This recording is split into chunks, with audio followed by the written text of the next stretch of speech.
6 hours to be exact after the news broke of the president's plans to deploy National Guard troops to Portland, the city and state of Oregon filed a lawsuit against the Trump administration to block that move. And we're now learning that both the city of Portland and the state have also officially filed for a temporary restraining order to immediately stop plans for troops to be deployed. Oregon Attorney General Dan Rayfield says the president's decision to federalize 200 Oregon National Guard troops for 60 days is an infringement of state sovereignty and a violation of federal law. He accuses the president of playing politics and being misinformed about the city, saying the president's plans are not about keeping people safe, but about chasing headlines at the expense of our community. The AG added that the Guard is made up of our neighbors and friends, not political props, saying Oregon is our home, not a military target. Over the weekend, Rayfield, Oregon's governor, and Portland's mayor all spoke during a virtual news conference. Here's what Governor Tina Kotek had to say.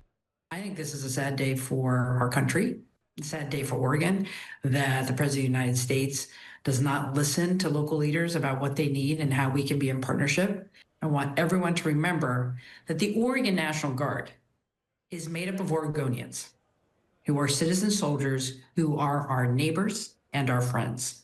And I will use everything in my authority to support them as Oregonians, and I will have their back. The governor added that she spoke with the president by phone over the weekend and made it clear that there's no threat to public safety in Portland or anywhere else in Oregon that would justify military intervention. She said despite this, the president chose to disregard the state's ability to govern itself, calling the deployment unnecessary, unlawful, and a potential risk to the safety of Oregonians. Governor Kotek also says she hasn't received any kind of timeline on when the National Guard troops could be deployed here. She also says she has no information about local law enforcement and how they should be interacting with National Guard troops.